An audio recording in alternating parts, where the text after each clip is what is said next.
Now, today's topic is about the nervous system, and I have chosen this topic from the animal physiology portion.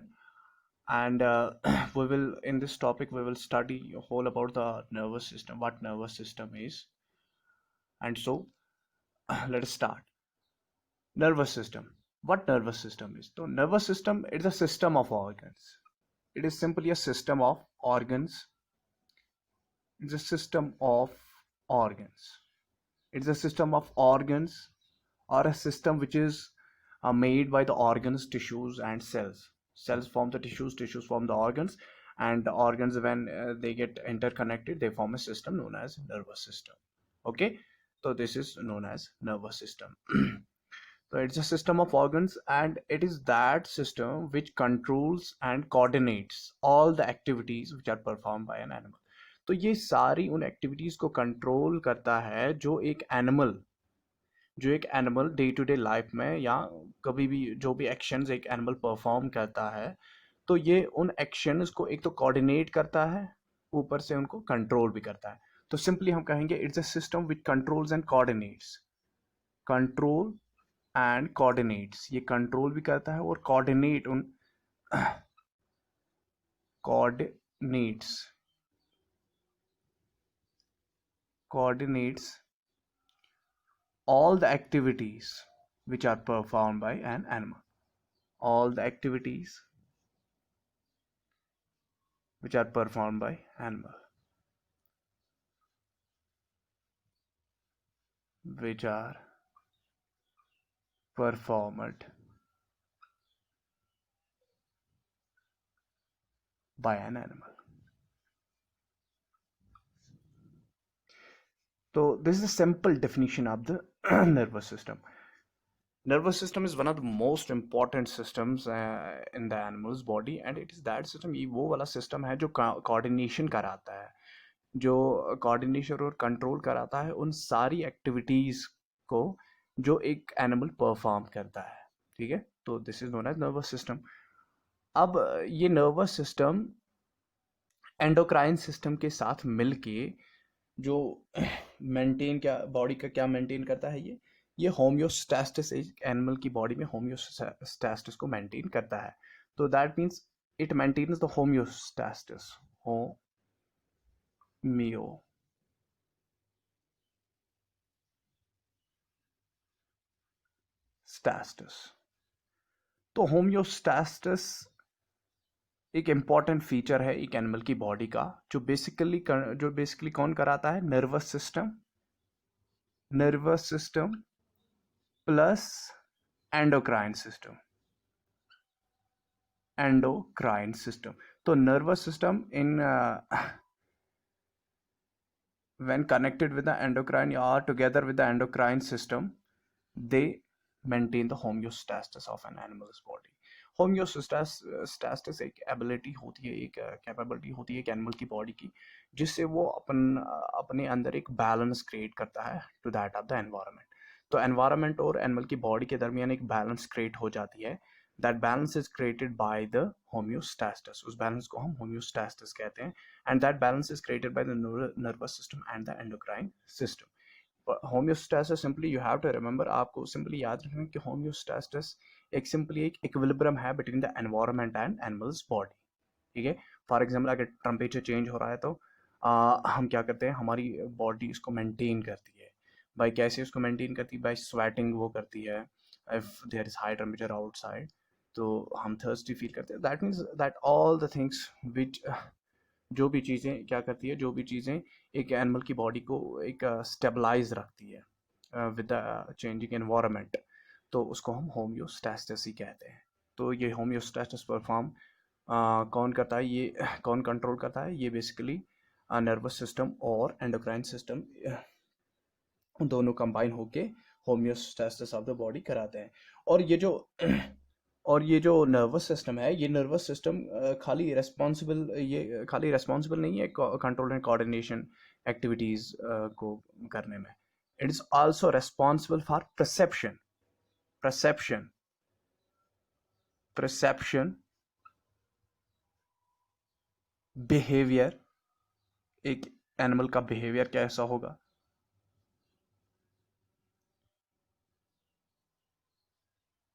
Memories, memories एक इंसान, हाँ, memories उसमें रह जाती है।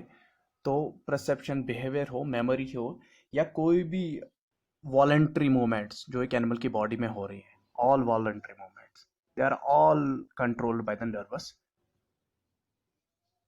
Voluntary actions या वॉलेंट्री मूवमेंट्स। तो that means all the things are, ये सारी जो चीज़ें हैं ये कौन कंट्रोल करता है? नर्वस सिस्टम कंट्रोल करता है। तो इसलिए एक इंपॉर्टेंट सिस्टम बन जाता है एक एनिमल की बॉडी में। अब जो ये नर्वस सिस्टम है इसके दो सब डिविजन्स हो गए हैं। अब कौन कौन से सब डिवीजन इस नर्वस सिस्टम के हो गए हैं अगर मैं यहाँ पर दिखाऊं, तो इसके दो सब डिविजन्स हो गए हैं।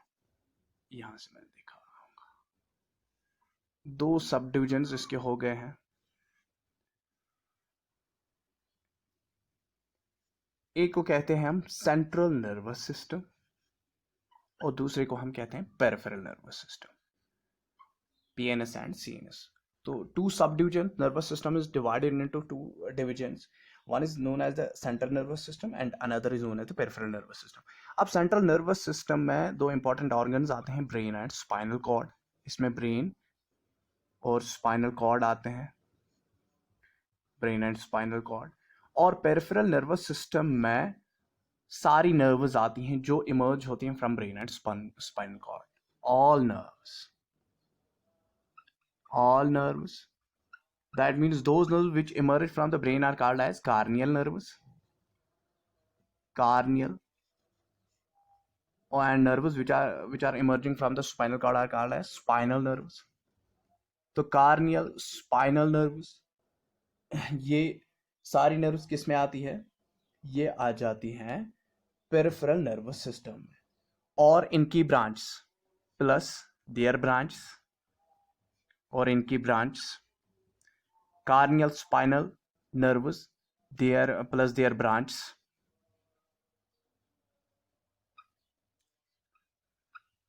और इसमें आ जाता है गैंग्लिया। वो आगे जाके आपको पता चलेगा व्हाट गैंग्लिया इज। गैंग्लिया इसमें आ जाता है, और इसमें सेंसरी रिसेप्टर्स भी आते हैं, एंड सेंसरी रिसेप्टर्स,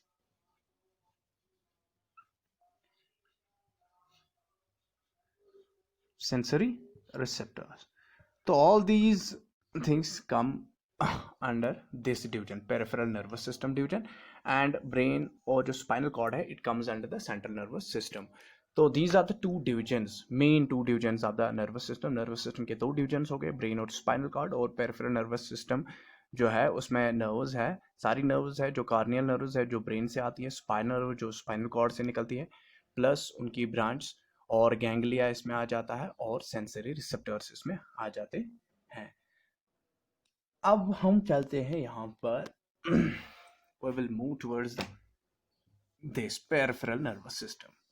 तो पेरिफेरल नर्वस सिस्टम में मैंने कहा कि पेरिफेरल नर्वस सिस्टम में क्या आता है, तो इसको मैं यहाँ ले जाता हूँ। It's peripheral nervous system. अब जो पेरिफेरल नर्वस सिस्टम है, पेरिफेरल नर्वस सिस्टम ये फर्दर डिवाइड हो गया है into afferent and efferent divisions. It is further divided into afferent and efferent. ये इफरेंट डिवीजन हो गया, और ये एफरेंट डिवीजन हो गया।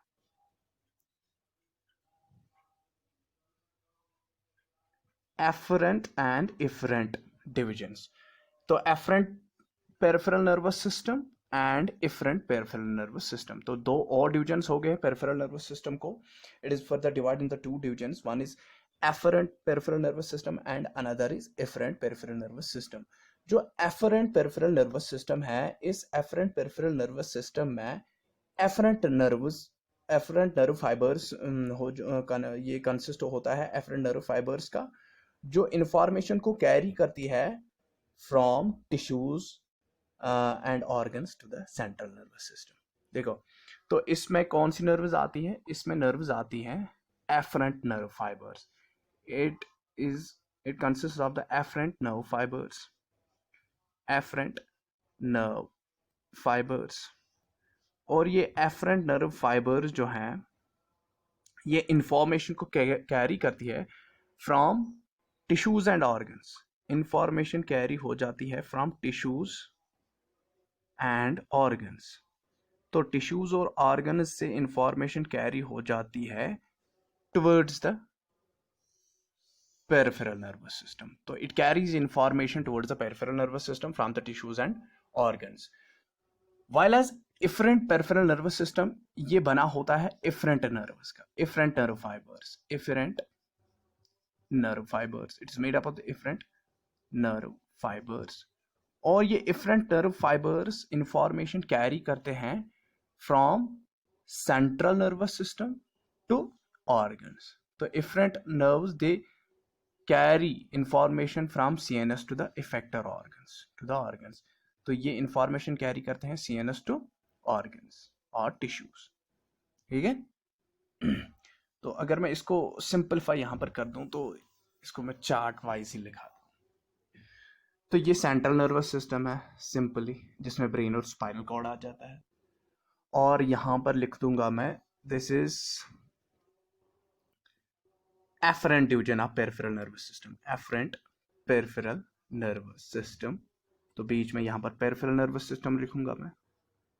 तो peripheral nervous system के दो divisions हो गए हैं, afferent and efferent peripheral nervous system.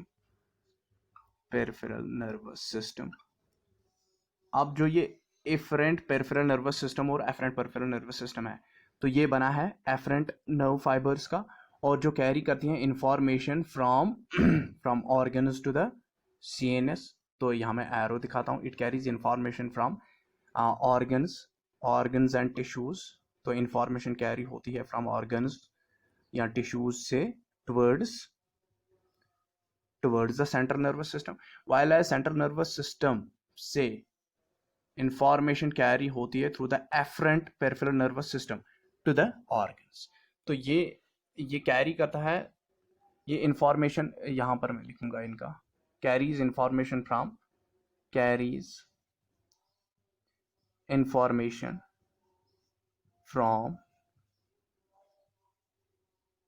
Organs to CNS and from CNS to, ये इंफॉर्मेशन कैरी करता है CNS to organs. It carries information from CNS to organs. तो ये तो हो गया, ये तो efferent division और afferent division है.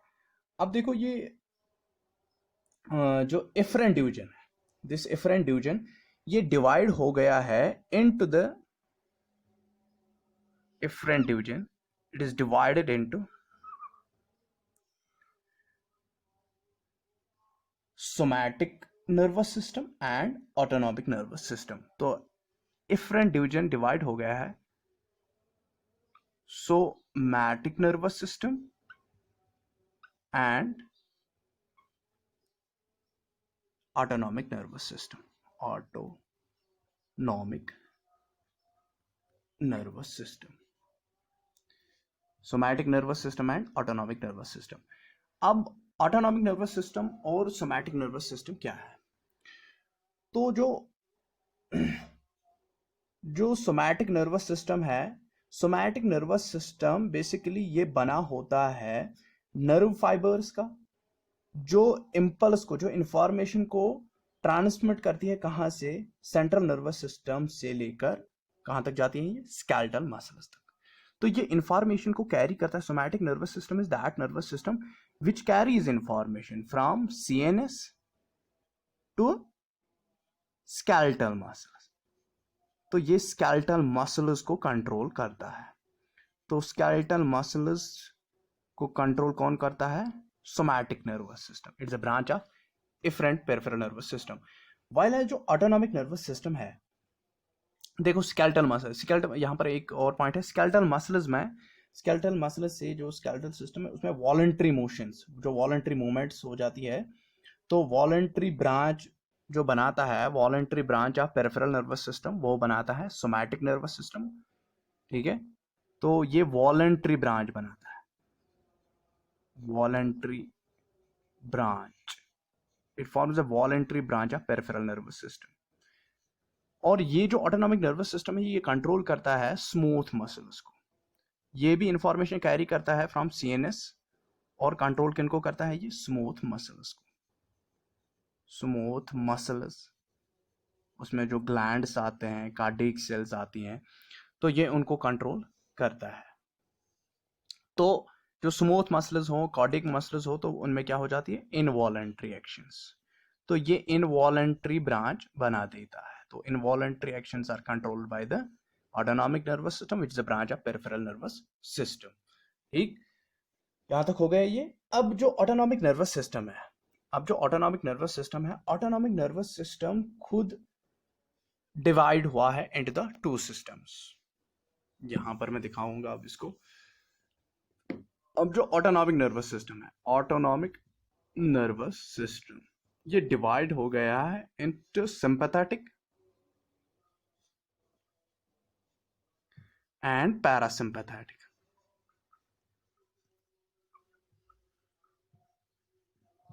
Parasympathetic nervous system and sympathetic autonomic nervous system. अब जो सिंपैथेटिक ऑटोनॉमस नर्वस सिस्टम है और पैरासिम्पैथेटिक नर्वस सिस्टम, ये दोनों कंट्रोल करते हैं स्मूथ मसल्स को. ये दोनों कंट्रोल करते हैं कार्डियक मसल्स को. और ये दोनों कंट्रोल करते हैं एक्सोक्राइन ग्लैंड्स को. ठीक है, तो यहां तक तो ये डिविजन्स थे.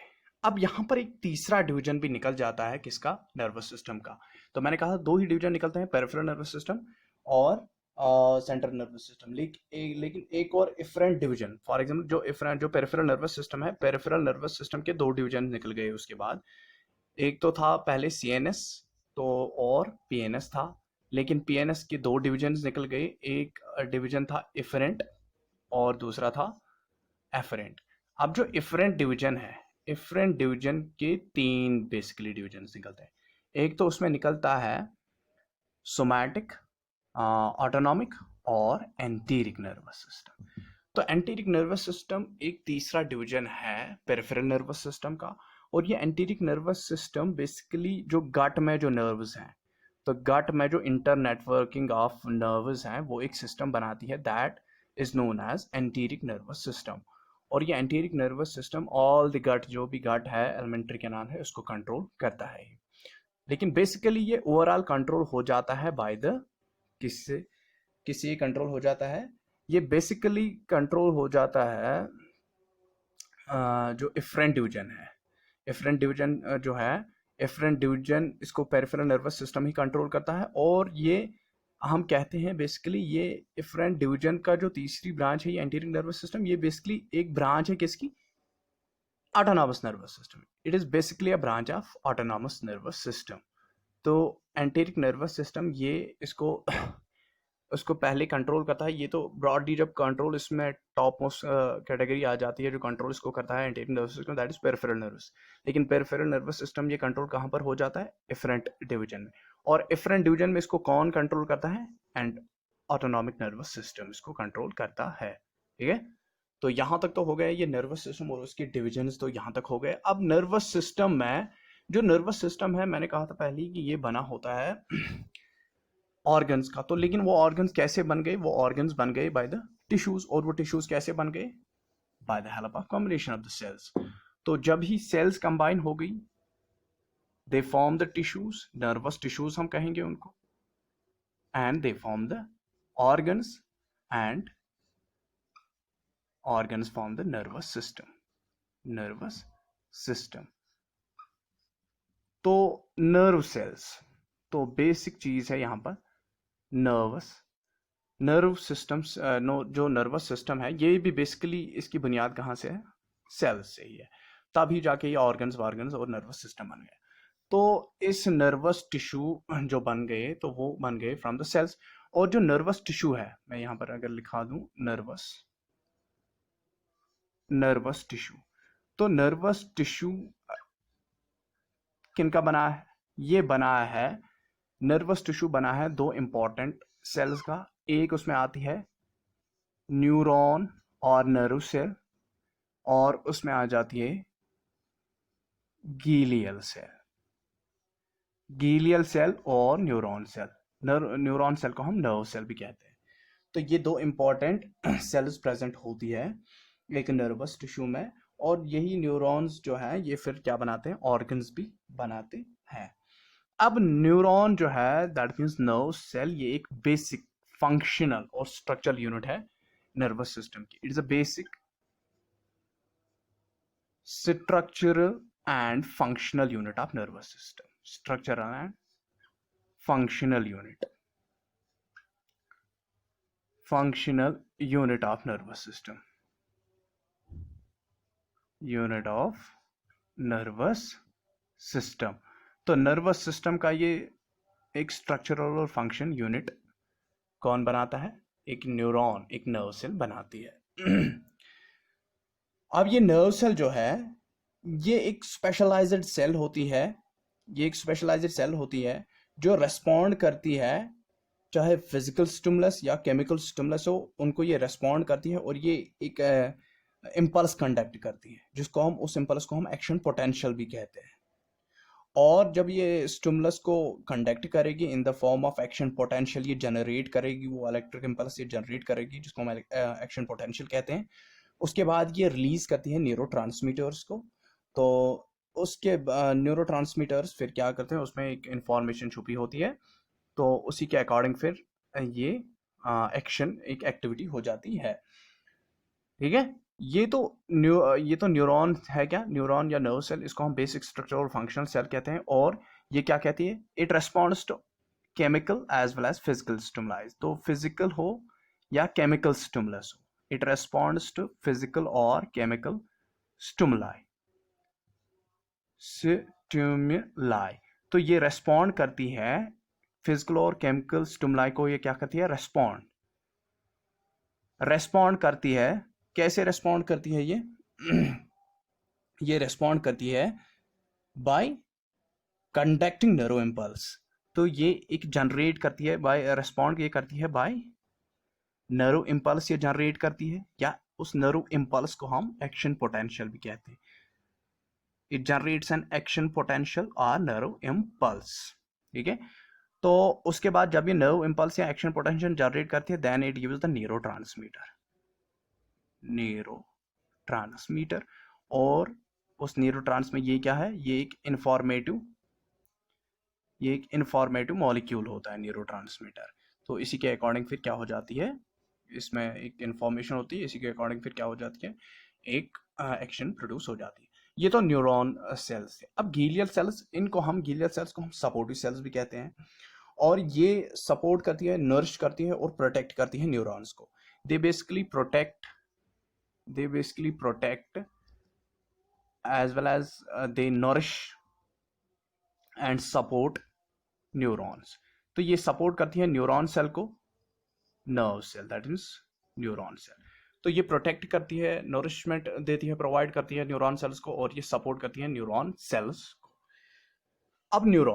अब हम न्यूरॉन पर चलते हैं, क्योंकि न्यूरॉन सेल या नर्व सेल ये तो एक इंपॉर्टेंट सेल है, नर्वस सिस्टम है। तो ये जो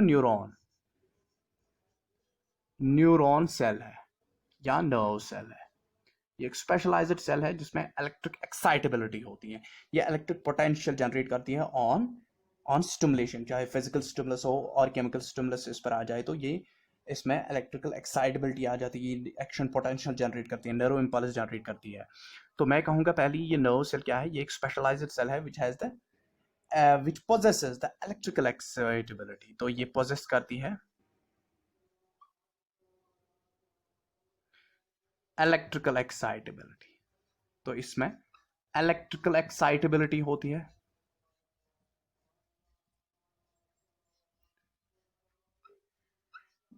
it possesses the electrical excitability.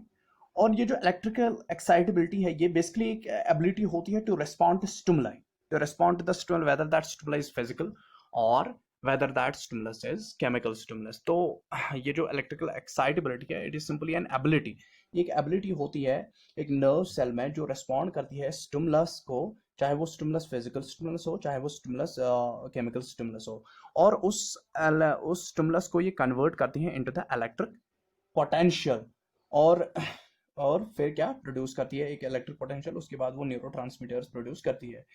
अब जो ये स्टिमुलस होगा, ये स्टिमुलस हम जहाँ पर ये पोजेस इलेक्ट्रिकल एक्साइटेबल करती है, लेकिन इलेक्ट्रिकल एक्साइटेबिलिटी ये कैसे पोजेस करती है, bye responding to stimuli.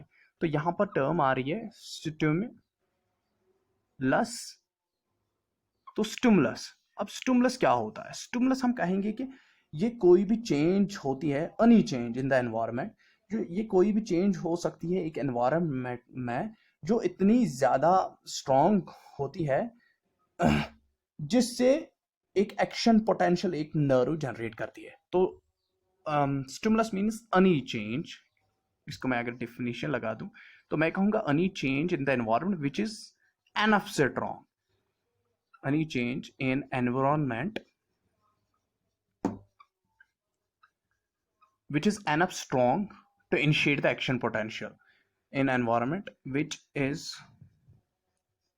enough strong, जो बहुत स्ट्रांग होती है, to initiate, enough strong to initiate या to produce the action potential, to produce action potential। तो उससे एक्शन पोटेंशियल जनरेट होता है, that is known as the, उसको हम क्या कहते हैं, उसको हम स्टिमुलस कहते हैं। ठीक है, ये फिजिकल भी हो सकता है और केमिकल भी हो सकता है। तो एक एक्शन पोटेंशियल जिसको मैंने अभी कहा, तो एक्शन पोटेंशियल यहाँ पर, तो एक्शन पोटेंशियल को हम नर्व इंपल्स भी कहते हैं। It's also called as the nerve impulse, nerve impulse. ठीक है, तो ये एक इलेक्ट्रिकल सिग्नल होती है। तो नर्व इंपल्स या एक्शन पोटेंशियल बेसिकली क्या होती है, ये electrical signal, it is basically electrical signal. तो ये एक इलेक्ट्रिकल सिग्नल होती है। एक ये इलेक्ट्रिकल सिग्नल प्रोपेगेट या ट्रैवल करती है along the plasma membrane of neuron. जो एक न्यूरॉन होता है उसके प्लाज्मा मेम्ब्रेन के अलोंग, फॉर एग्जांपल यहाँ पर मैं अगर न्यूरॉन बना दूं, अभी सिंपली मैं न्यूरॉन बना देता हूं यहाँ पर।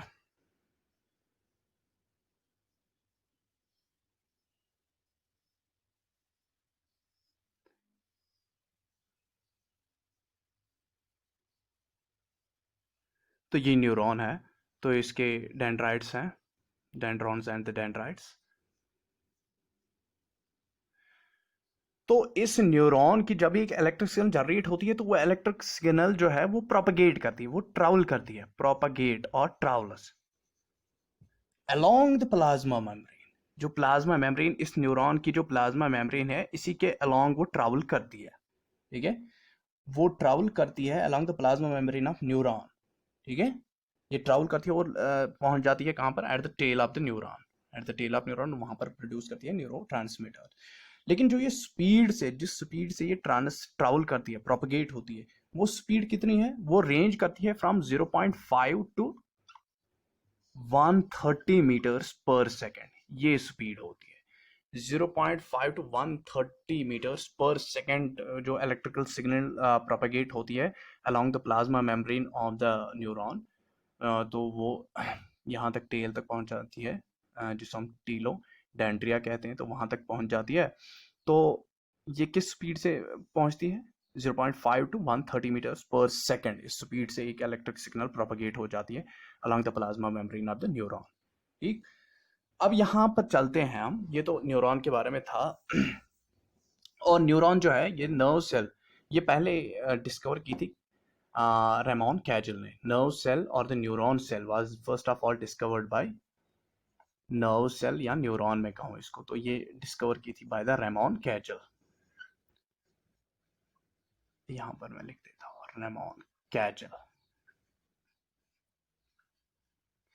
अब इस नर्व सेल के पार्ट्स की बात, अगर इसके स्ट्रक्चर की बात करें या parts of the nerve cell, तो पार्ट्स की अगर मैं बात करूं, तो यहाँ पर जो नर्व सेल है, फॉर एग्जांपल लाइक दिस,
ऐसे ऐसे नहीं।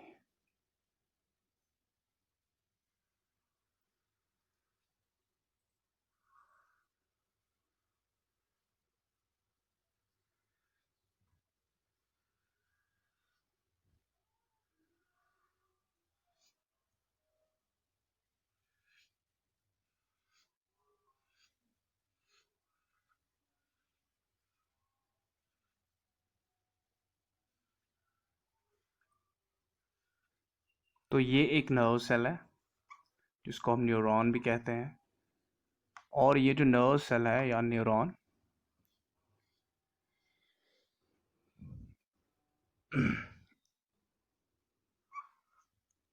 अब इसकी, मैं यहाँ से देखो इसके जो पार्ट्स हैं, अब इसके क्या क्या पार्ट्स हैं। इसके 3 पार्ट्स आते हैं, 3 मेन पार्ट्स होते हैं एक न्यूरॉन के। इसमें डेंड्राइट्स आते हैं, डेंड्राइट्स। तो डेंड्राइट्स ये हो गए, these hair like structures are known as dendrites. ये डेंड्राइट्स हो गए। और दूसरा पार्ट इसका आ जाता है सोमा और साइटॉन, साइटॉन और बॉडी जिसे हम कहते हैं। तो साइटॉन ये वाला पोर्शन है, this is known as cyton. और उसके बाद एक्सॉन आ जाता है इसमें, एक्सॉन। तो एक्सॉन ये है, दिस इज एक्सॉन। एक फाइबर लाइक जो पार्ट है, this is called as axon, called as axon. और इस एक्सॉन के यहाँ से लगी होती है स्कैवन सेल्स, ये स्कैवन सेल्स है। और ये स्कैवन सेल्स एक फैटी लेयर बनाती है जिसको हम माइसील या माइलिन, जिसको हम माइलिन बोलते हैं, नॉट माइसील, माइलिन, जिसको हम माइलिन इंसुलेटिंग शीथ। तो ये स्कैवन सेल्स है, और इन स्कैवन सेल्स के दरमियान एक गैप होती है, that gap is known as node of Ranvier, node of Ranvier. और ये तो हो गया, इसको हम एक्सॉन टर्मिनल भी कहते हैं, this is known as the axon terminal, axon terminal. और इस एक्सॉन टर्मिनल पर यहाँ पर इनको हम कहते हैं synaptic knobs, synaptic knob, knob like structures होते हैं इसमें। तो ये होता है एक नर्व सेल। अब इसमें डेंड्राइट्स जो होते हैं, सिंपल, ये उतना कुछ टफ नहीं है। अब जो डेंड्राइट्स, साइटॉन ये और ये हैं, डेंड्राइट्स जो होते हैं ये हेयर लाइक स्ट्रक्चर्स होते हैं, these are simply the hair like structures. ये हेयर लाइक स्ट्रक्चर्स होते हैं जो अराइज होते हैं from the membrane of the cyton. जो मेम्ब्रेन साइटॉन की होती है वहां से अराइज होते हैं हेयर लाइक स्ट्रक्चर्स, उनको हम डेंड्राइट्स कहते हैं। और ये हेयर लाइक स्ट्रक्चर्स या डेंड्राइट्स ये बेसिकली क्या होते हैं, ये इंफॉर्मेशन को क्या करते हैं, ये सेंसरीन फंक्शन होते हैं। बेसिकली हम कहेंगे दीज आर सेंसरीन फंक्शन। ये इंफॉर्मेशन को रिसीव करते हैं, ये इंफॉर्मेशन को क्या करते हैं, दे रिसीव द इंफॉर्मेशन, ये इंफॉर्मेशन को रिसीव करते हैं। तो ये रिसीवर्स बन जाते हैं, रिसीवर्स ऑफ द इंफॉर्मेशन। तो एक न्यूरॉन में रिसीवर्स ऑफ इंफॉर्मेशन होते हैं डेंड्राइट्स। अब उसके बाद ये जो साइटॉन है, अब साइटॉन क्या है, साइटॉन एक स्फेरिकल शेप्ड, एक स्फेरिकल पार्ट होता है इस न्यूरॉन में। और इसमें न्यूक्लियस होता है, और इर्द गिर्द क्या होती है, ऑर्गेनेलीज होती हैं। और उन ऑर्गेनेलीज में क्लस्टर ऑफ एंडोप्लाज्मिक रेटिकुलम, एक क्लस्टर होता है एंडोप्लाज्म, रफ एंडोप्लाज्मिक रेटिकुलम का एक क्लस्टर होता है, cluster rough endoplasmic reticulum cluster, जिसको हम नेजल ग्रैन्यूल कहते हैं, नेजल ग्रैन्यूल। तो नेजल ग्रैन्यूल्स में होते हैं कि उनको हम बेसिकली, वो क्या होते हैं नेजल ग्रैन्यूल्स, वो बेसिकली रफ एंडोप्लाज्मिक रेटिकुलम के क्लस्टर्स होते हैं, ठीक है। और और इसमें जो ये साइटॉन में क्या होता है, और साइटॉन में यहाँ पर फिलमेंट्स होते हैं, कुछ फिलमेंट्स यहाँ पर होते हैं।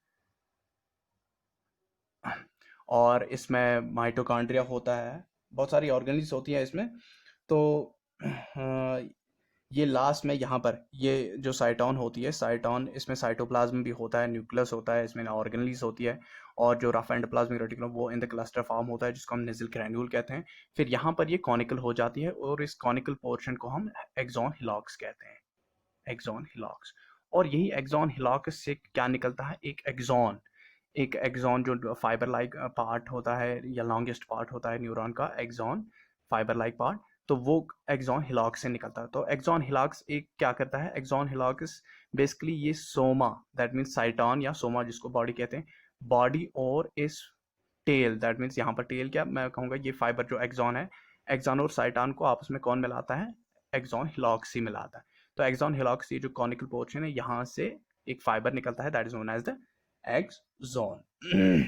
अब ये एक्सॉन जो है, एक्सॉन एक्सॉन में क्या होता है, एक्सॉन एक फाइबर जैसा होता है, एक longest part of the nerve cell होता है, और इस एक्सॉन में माइटोकॉन्ड्रिया तो होता है, इसमें माइटोकॉन्ड्रिया होता है, माइक्रोट्यूब्यूल्स होते हैं, और इसमें न्यूरोफाइब्रिल्स होते हैं। न्यूरोफाइब्रिल्स इसमें होते हैं, और इसमें माइटोकॉन्ड्रिया होता है, और इसमें माइक्रोट्यूब्यूल्स होते हैं। इसमें एंडोप्लाज्मिक रेटिकुलम प्रेजेंट नहीं होता है, no endoplasmic reticulum is present in the axon part of neuron. इसमें खाली क्या होते हैं, न्यूरोफाइब्रिल्स, माइटोकॉन्ड्रिया और माइक्रोट्यूब्यूल्स इसमें होते हैं। क्योंकि प्रोटीन सिंथेसिस में आकर नहीं होती है, इसीलिए रफ एंडोप्लाज्मिक रेटिकुलम इसमें होता नहीं है। अब यहाँ जो ये है, जो साइटोप्लाज्म होता है एक्सॉन का, उसको हम cytoplasm of axon is also called as axoplasm, उसको हम एक्सोप्लाज्म भी कहते हैं, एक्सोप्लाज्म।